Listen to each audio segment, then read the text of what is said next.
Hello, I'm Professor Lieu. Welcome to our live stream.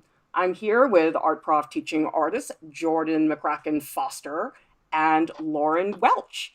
We are going to critique your artwork today. We've got two pieces, a watercolor painting by Malek Abdelmajeed, can't pronounce that name correctly, and we also have a graphite drawing by Nicholas Zepeda. I don't know if I said that right either, but you guys can correct me later. If you would like to grow as an artist and you can't afford an art class, we've got everything you need here at Art Prof, critiques and tutorials. Let's get started looking at Malek's watercolor painting. And I just want to give you guys a little bit of information about Malek, who is an Egyptian artist, lives in Egypt, and she's a 15-year-old aspiring artist.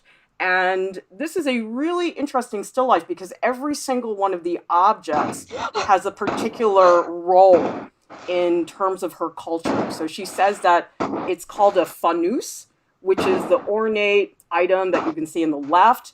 It's a lighting fixture that hangs from the ceiling, is usually related to Ramadan, a month in the Islamic calendar in which Muslims fast. She also says that she added a traditional burner. An oud is a type of wood that gives out strong fragrance. In the burner, there's traditional Egyptian wooden doll you can find all over Egypt. There's a lemon cut in half to add some vibrancy, and then randomly placed are some sunflower seeds, which are a staple in any Arab house. And it's watercolor, 9 inches by 12 inches. Lauryn, what is your first impression of Malek's painting? I think that this painting is actually really advanced for a 15-year-old, first of all. I think that there's been a lot of thought put into the objects. Usually what I see with still lives is that I think people just consider still lives like they have to be this kind of chore, like really boring. And so they'll just like pick some random objects like, a kettle and a teddy bear and an apple, like stuff like that, thinking, oh, I have to like practice texture. I have to practice the glossiness, like the shine on this metal. And what I see here is what I love about still lives, where each of the objects is very well considered. I love that these objects like have to relate to the things that are actually like in her home that are related to her culture, and that they each feel like they have this kind of history behind them that's very strong. Jordan, what's your take on the objects? I mean, do you feel like you recognize any of them, or are some of them maybe a little bit more mysterious to you? Some of them are pretty obvious, like the lemon and the sunflower seeds, but there are some that, I guess the vase and the lamp, like some of those things that I kind of understand what they are, but I may not understand the history behind it. And so it's something that I'm actually really drawn to, and it might just be the cultural difference, because I've never been to Egypt. I don't know many Egyptian people, and so I really enjoy seeing that. And like what Lauryn said about how still lives usually don't have this much thought into someone's culture or their home, and it's not. And I love how it's not just random fruit or cups that you would see in the back of your the cabinet that you never pull out. It seems really well thought out. Yeah, I love so much that Malek really, I think, infused her identity and her culture into this image because I think, Lauryn, you're right. People do have this idea of still life as being this drab, boring exercise, and it has to be a peach with a blue vase. And this completely throws that out the window. And I think it's just wonderful that each of the objects really is part of Malek's life. I think what's also unusual is the point of view. Like, do you guys see the oud burner on the left-hand side, the way you can see it from above? I actually wish that the point of view was maybe more apparent in some of the other objects. I don't know. What do you think about the point of view, Lauryn? Yeah, it feels very head on right now. There's something that we learned in my foundation design class when I was an undergrad, where things can be distributed too evenly. It's something that your brain does where it's like, oh, I should put this here, I should put that there. There's like this idea of this proper amount of negative space. And I'm kind of seeing this here where objects are touching each other, but they're not touching each other like too much.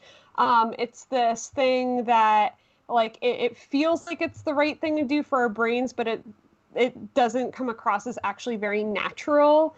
So there is this sense that they've been kind of like artificially placed. And yes, it would help to either do a perspective change on this, like a slight perspective change between the objects, or have like some more overlapping. Like you get a little bit of that in the sunflower seeds, like being reflected in that lemon bowl. But I would love to see just maybe like some objects like closer and some further away. I think that would help a lot.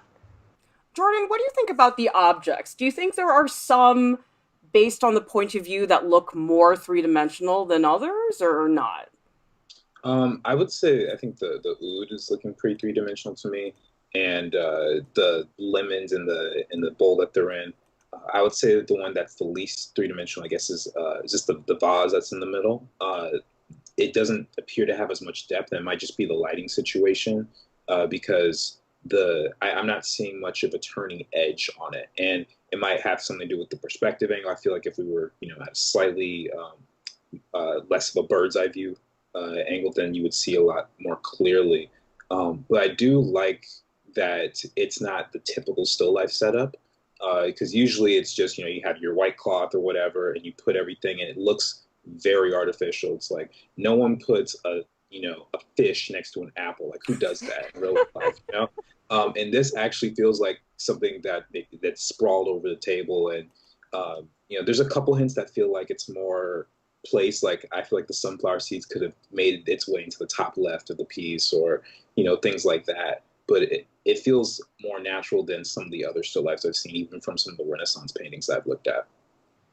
I feel like a lot of traditional still life paintings that I see, they almost look like mugshots, where it's just like these objects lined up in a row, and it just feels so artificial. I mean, I almost wonder if maybe there's a story here that these items have been knocked over. Maybe somebody was in a rush, or maybe there was an argument or something, because there's something about the fact that that hat that the doll is wearing looks like it's coming off, and then the sunflower seeds are sort of scattered. And so I just wonder if there's maybe an emotional narrative going on in here. I wish that maybe that was a little bit more clear, because I do think that the mood of the piece is not that clear. Like, for example, we have these paintings here by William Merritt Chase. And speaking of fish, Jordan, here we have a vase next to a fish. It's a very dead looking fish.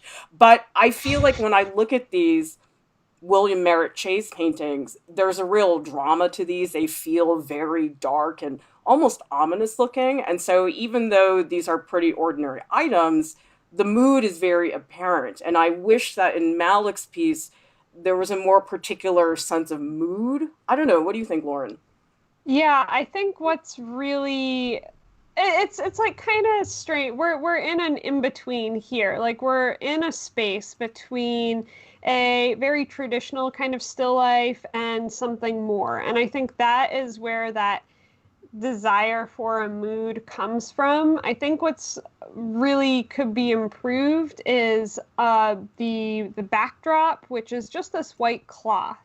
I don't understand. I mean, like, maybe I'm biased. I really love patterns. Everybody knows this, but I don't understand why it needs to be a white cloth. It could be literally like any other color or texture or like light pattern and still evoke like a sense of breathing room that I know is necessary for this kind of work. I think also what might be helpful is considering how these objects exist in like an actual interior of a house. They are all objects that it sound like are from your life, and sometimes observing the way that they sit around the house and like drawing pictures of interiors, drawing like this more three-dimensional space can create a better sense of narrative of how they exist together, or how they could be put together, kind of like how you're talking about, like, oh, they could be scattered across as if there's been like an argument. Like, what is their positioning in everyday life? I want to know. Sam Facone says, the thing that makes it feel artificial for me is the doll turned to face directly up. I wish it was turned to the side a little bit more. Well, let's talk about that, because that is a face, and a lot of us look for faces in all different places. And this is a face, but it's not a real face. I mean, do you find that that doll has a story, Jordan, or do you read it just as, oh, it's another object on the table? Um, it depends on when you ask me that question, because at first I wasn't feeling that way. I was feeling like it was just another object. But then you read the comment that said it feels like that's the thing that's artificial, and I could see where that could be an issue for somebody. Uh, so yeah, maybe just turning the head a little bit, just making it so that it's not something that's so stand out, and also because it's so isolated. A lot of these other objects are kind of combined together, especially like this row on the bottom, and this doll is right smack dab in the middle of it. It's got its own space, and I think that would make the face stand out a lot more. Well, I'll tell you guys, actually, one of my favorite elements in this piece is actually the sunflower seeds. Isn't that funny? Like, you would think it's this beautifully painted, ornate object, and also the, what is it, an oud burner on the left-hand side. I mean, those are spectacularly painted. I mean, Lauryn, aren't you just drooling over the patterns in that Oh yeah. vessel? Oh, I that, mean, I it's mean, like, beautiful. yeah. But the reason I like the sunflower seeds, though, is that there's a certain rhythm that they add to the still life that makes it a lot less clunky. Because I think in a still life, it's like object to object to object. But the sunflower seeds are so small, and the way they disperse themselves across the plate, I think is a great element. It's a really good contrast against the brightness of the yellow. In fact, I sort of wish the sunflower seeds were distributed throughout the composition. Like, what if there were some sunflower seeds in the upper left-hand corner? What if there's some in the lower left-hand corner? I mean, I don't want it to like rain sunflower seeds, but I just feel like it has so much potential as a compositional element. What do you think, Lauryn? Well, yeah, it's a good mark. Like, this is the kind of thing that I would, if not draw the sunflower seeds directly and spread them all over, because again, I would worry about this kind of like artificial distribution kind of thing. You could take that motif of mark making and spread that, like echo that in other shapes or patterns or objects around the composition and create that same kind of that spreading out that you're looking for. I would say, like, even if you want to do something with like the wrinkling in the tablecloth there, you know how sometimes when you scrunch up a tablecloth in a certain way and it creates like the little tiny like wrinkles, little pockets, like you could even do something like that that could echo that kind of look of the gathered sunflower seeds there. Jordan, what's your take on the color scheme? How is Malek doing with that? I think the colors are fine, but I think that they could be even more exaggerated if we just change the lighting a little bit. And if we were to, right now it looks like the lamp or the headlight, whatever is lighting it, is a little too high up. And if we were to just move it down, we could have longer shadows, and we can experiment more with the types of colors that are being used, especially in the shadows. And I feel like since these objects are so saturated in themselves, like the doll's got this really nice red, and then the vase is this orange color, the lemons, and then whatever this blue object is at the top that looks like it's cut off. I feel like those would be great opportunities to have those colors spread out, especially since we're using a medium like watercolor that allows you to do that. I mean, Malek, if you're watching this critique, I think I would recommend that you actually try blending gouache with watercolor together. Yeah.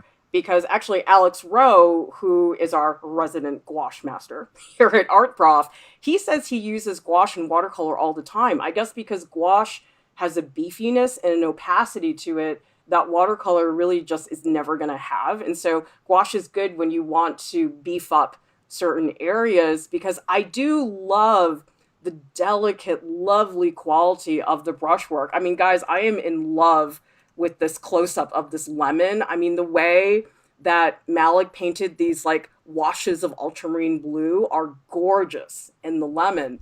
But I do feel like in general, the color scheme does feel a little bit washed out. And so that's why I'm thinking if the gouache is more opaque, it will be easier to put down like a really bright saturated red. So that might be a good thing to experiment with. And then as Lauryn is saying, switching up something with the drapery so that you aren't having to look at something and say, that's white, I'll make it gray and white. It's just really hard. Like, Lauryn, if you were to pick a color for that background that is close to white, but is not white, what would you recommend Malek use? Oh man, well, we have I believe it is a project idea on Art Prof that is all about making white paintings. And it's all about creating tints, like things that are so close to white that it's basically white, but there's the sense of color in them. It depends on the lighting situation, really. It looks like you're going for more of a daylight scene here, in which I would use blue, like a slight bit of blue mixed with white, or just a tiny bit of blue in a wash. And you could do it the other way. You could make it like a indoor situation and use yellow as your highlights. It depends if you want like a coziness or if you want a brightness. The way that the thing that is cluing me into the lighting situation here, which is like somewhat ambiguous, but I am tending more towards the daylight situation because I'm looking at the blue highlights in the bowl with the lemons in them, which feels very fresh and very bright, kind of like as if sunlight were hitting them.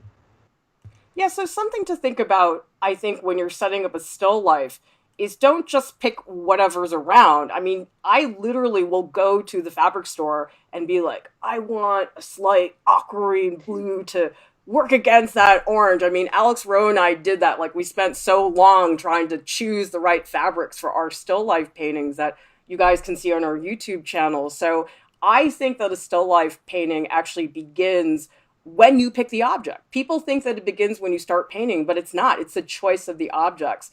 But I think, Malek, if you're watching this, this is such a personal still life, and you don't see that very often. And I just love that even though I've never met Malek in real life, I feel like I know something about Malek's background as a person, and you don't see that very often. People generally do not think about still lives as being personal statements, but I think this one, absolutely. By the way, if any of you guys would like for us to critique your artwork on YouTube for free, just go to artprof.org, click on critiques. We have a submission form. We would love to see what you guys are making, and if you submit and we accept your piece, then you'll get a critique at some point. All right, this next piece that we're looking at has some mature content, not in terms of the image, but in terms of the subject matter. There is going to be some discussion of sexual content, so if that concerns you, I'd advise you go watch a Michael Fassbender movie. But anyway, that's what I would do. If somebody told me, stop watching, I'd be like, okay, I'll go do this. Although I was watching Batman with Christian Bale the other day, and now I feel like I want to watch that, so who knows? Oh my God, Clara. It was free. It was on Amazon, and I'm like, okay, I gotta, relax a little. You need a mature content warning for your idolization of these dudes. I am not that bad. I do not need a mature content warning for my idolization.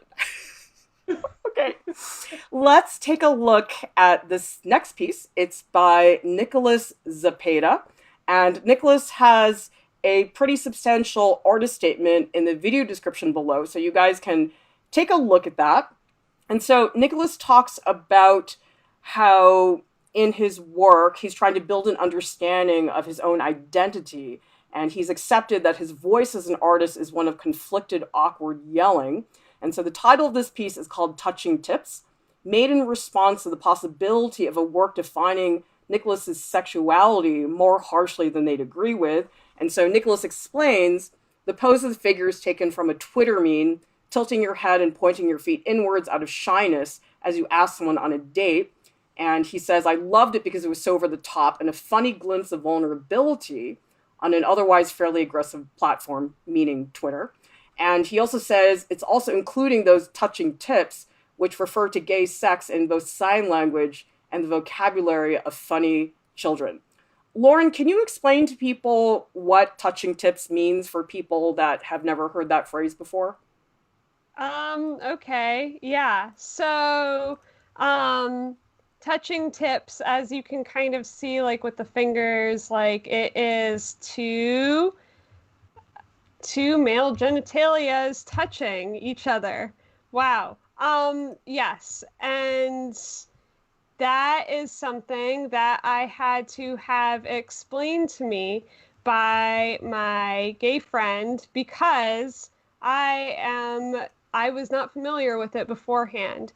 But anyways, these kinds of I guess signs are widely, it's part of a language, like a queer language, you know? And so this piece here is kind of like signaling that, both signaling that like, hey, I am open. I am like asking you on, like, as he says, like kind of like asking you on a date.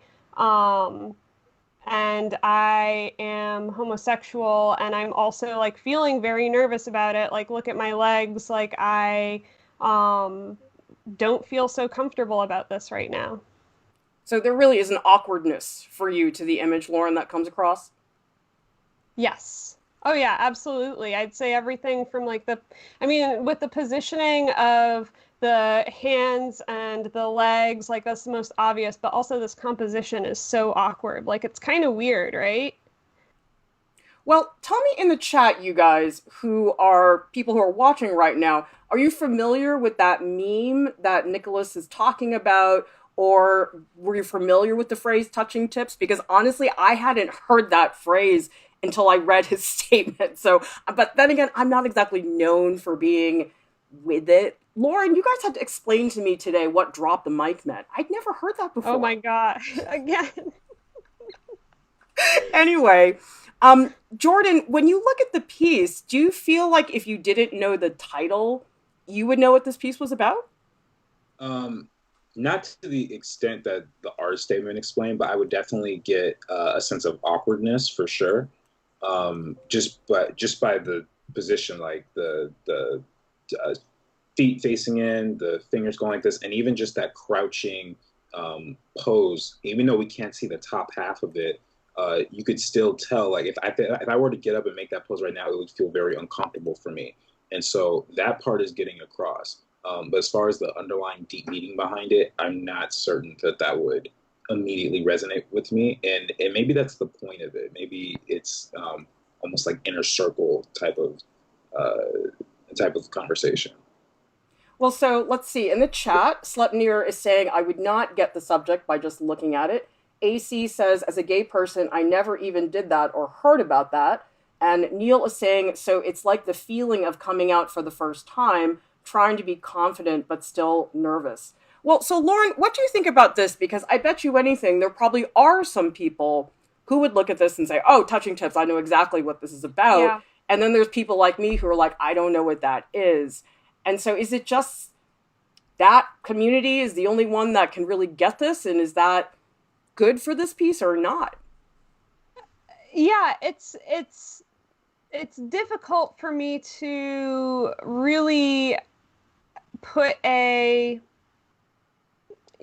be one way or the other on this because like I'm definitely involved in queer communities, but that does not necessarily encompass like all of that language. I mean, like clearly, and I knew what touching tips like meant, but was unaware of either the memes or the signs. I feel like there are several like intersections happening here. One of these is that it does seem to be of a kind of like internet culture, like having to do like Jonathan Maz saying like, there are these emojis, like this euphemistic emoji that looks like this. Or I'm also thinking of this art scene, this painting world that this piece really very obviously references in the way that it is drawn. There's this kind of like airbrush technique in it that is like very big right now in this awkwardness and conversation that really is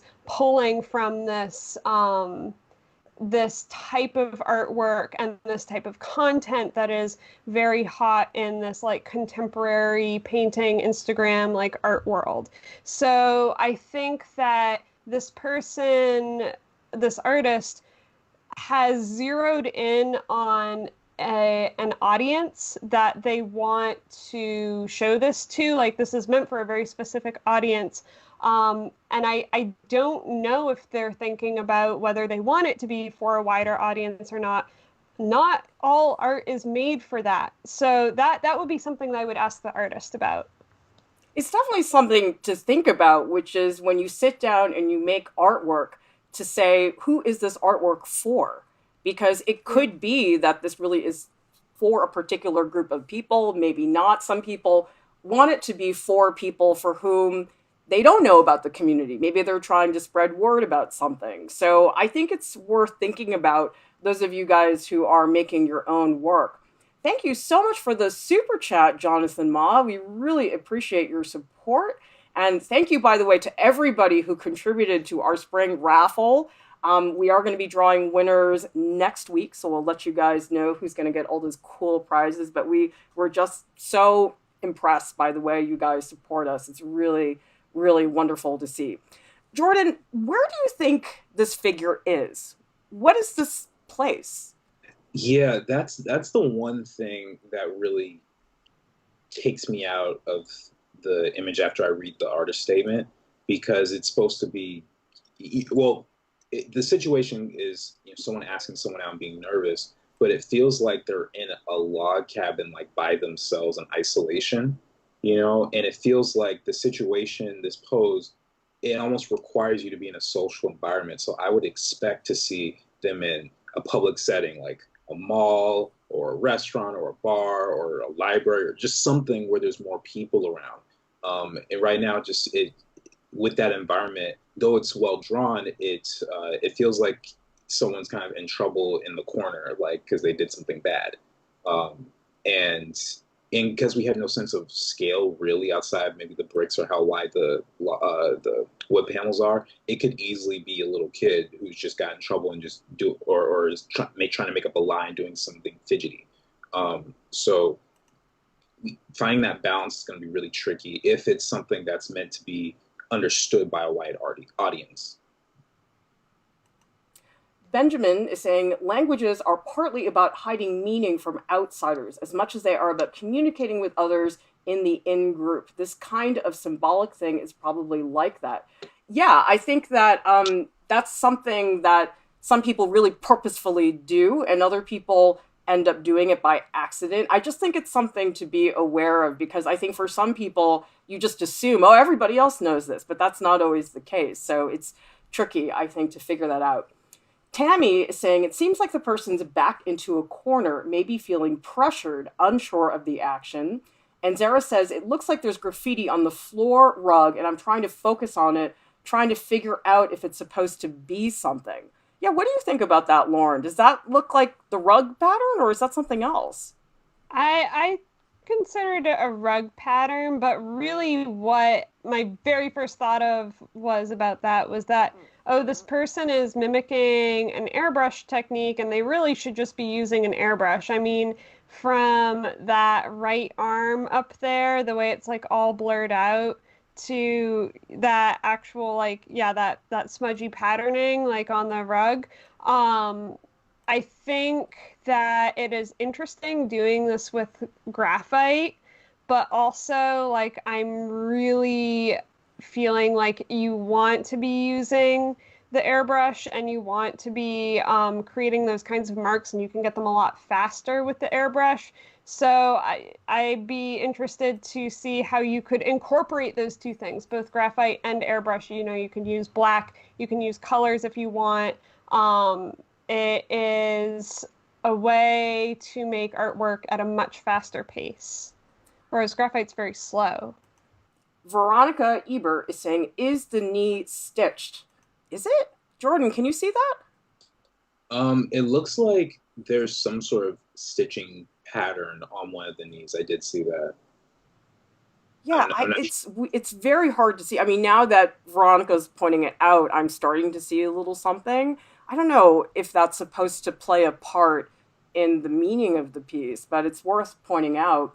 And Neil is asking, what about the age of the figure? Does it matter in this piece? How old do you think this figure is, Lauryn, based on the way it's been rendered?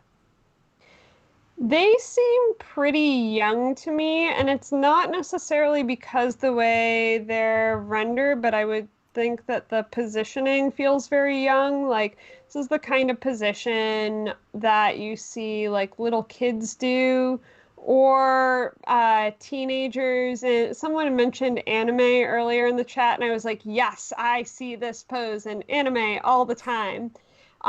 So it gives me this, and also just the extreme discomfort in it and the extreme insecurity in it. Even if I didn't know anything else about the piece, I would be like, oh my God, this feels like, a teenager or maybe like an early 20 something. Like, this is a person that like is not really okay with themselves yet, doesn't have that self-confidence yet. And I'm rooting for them. I'm hoping they get there, but it's really specific to that age group. I mean, I'll tell you, I think the graphite technique in this drawing is spectacular. Oh Graphite yeah. is so hard to do well, and I think for a lot of people, it's intensely slow. It's really hard to get really rich, vibrant areas of tone. And immediately, what I was thinking about when I saw Nicholas's piece was Chris Van Allsburg, who does these just luscious graphite drawings with beautiful scenery. You guys probably have heard of him. He did the children's book Polar Express, he did Jumanji, but I really love some of these graphite drawings I'm showing you guys right now because the lighting, I think, has a really Yeah. haunting atmosphere to it. And I'm just thinking, I mean, Nicholas, your technique is already just incredible. That if you can apply a more deliberate sense of light to the pieces, that you're doing, I think that might really help the atmosphere be a little bit more specific because I think the legs are so weird and odd and they look like they're made out of dough. I don't know, like they look so mushy and strange, but it's so deliberate that I don't question it for 1 second. I don't know, like Jordan, you and I are always getting all nerdy about the anatomy stuff. But I don't know, do you agree? Do you feel like Nicholas is definitely deliberately trying to make it this way? Yeah, I would say so. Nothing about it feels like he's second guessing anything about the way the marks are being put down. And I also noticed we were talking about like the very intricate kind of patterns on the floor and the design in there. And I also just see that that's happening as we go down the piece. Like it starts off at the top, and it's very smooth and delicate, and then as we go down, starting probably with the stitch knees and going down further to the feet, like everything just starts to get a little bit more erratic all throughout the drawing. And so I would say that that was a deliberate choice. Also, we haven't talked about this, but don't you guys love that there's no head here?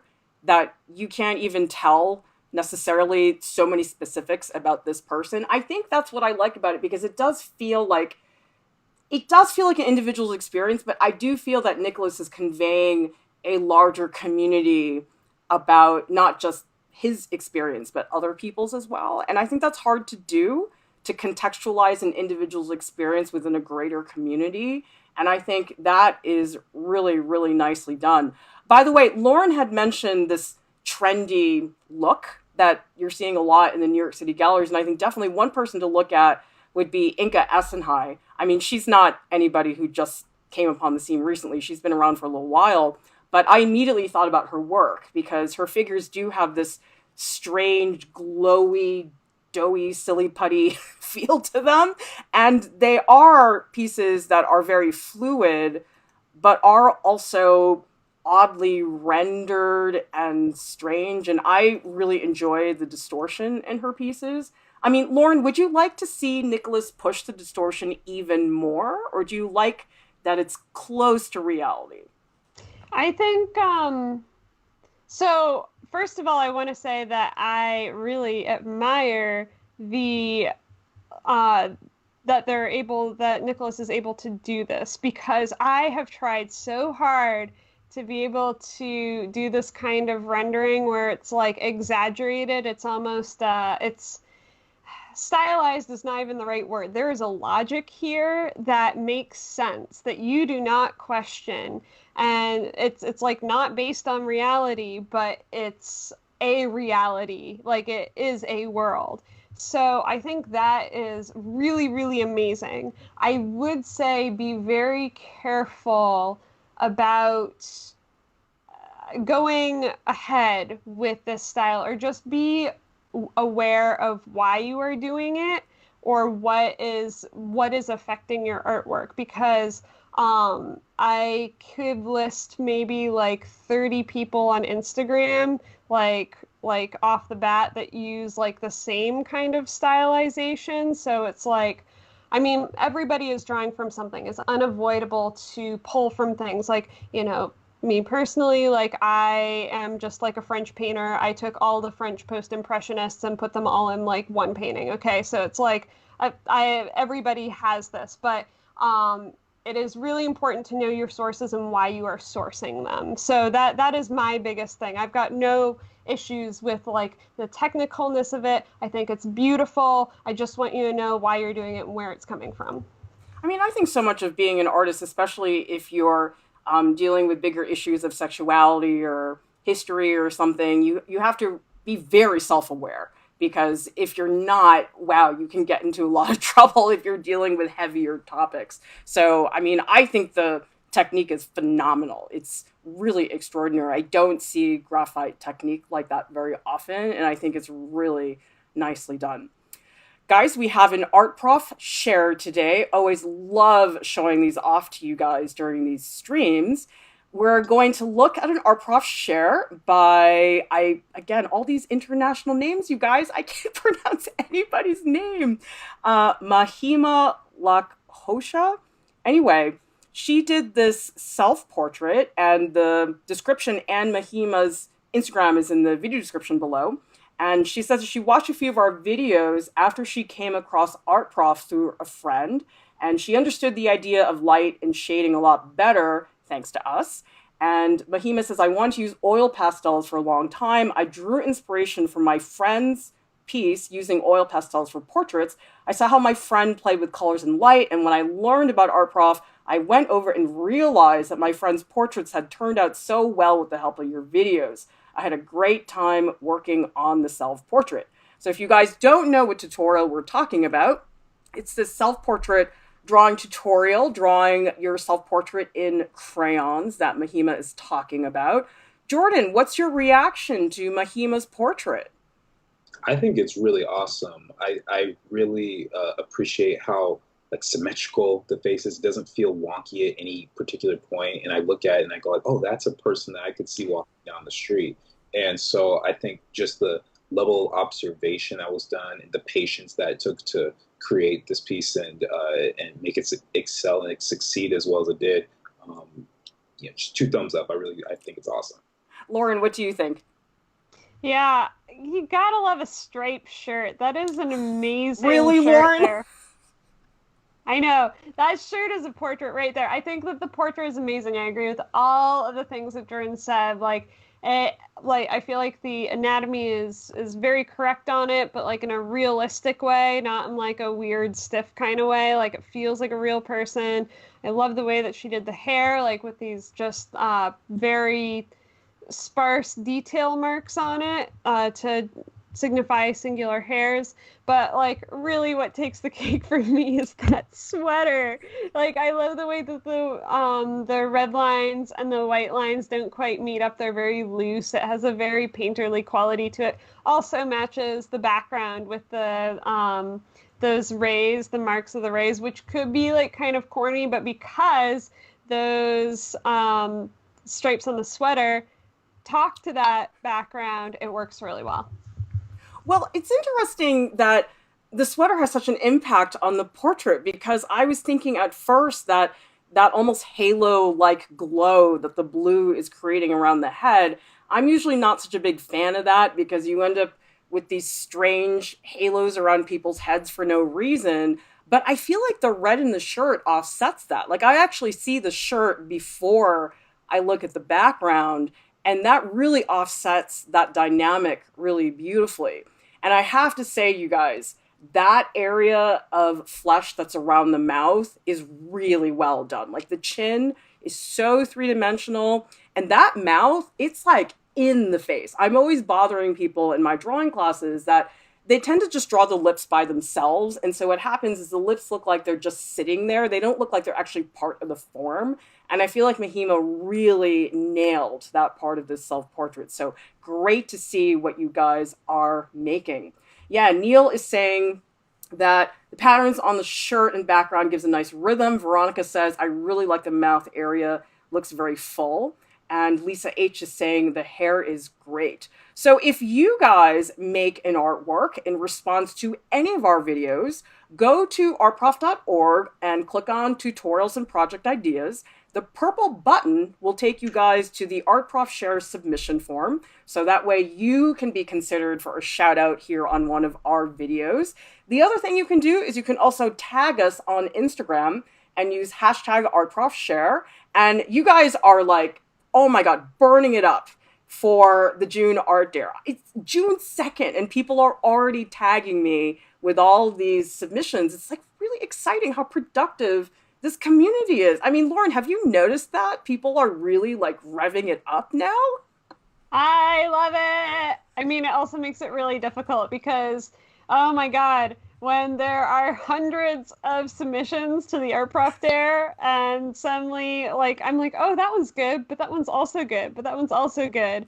And then what used to be something that didn't take so long for judging, ends up taking me the whole day. And I go to bed and I'm like, oh, but what about this person should really get the prize, but they're all so good. It's hard. I mean, sometimes it's, did you eat ham or tuna today, right? Ham and tuna is one is not better than the other. They're just ham and tuna. Anyway, guys, we will be hanging out on Discord probably in about 5 minutes or so because we have to do our little staff chat. But this time I'm going to remember because I forgot last night for some reason. But Jordan and Lauryn are going to not let me get away with that. And I would love for you guys to, of course, subscribe to our channel and join the Art Prof family. Oh, and thank you so much for the super chat, Ty Carton. We really appreciate your support. Speaking of supporters, as you guys know, we have top Patreon supporters. You'll notice this list is getting bigger, which is really inspiring and great. And we appreciate anything you guys can help us out with, even if it means just telling your friend. Like Mahima. Mahima today was our Art Prof Share, and a friend told her about us. So anything you guys can do is great. Everybody, please stay safe. Thank you for tuning in. We'll see you next time.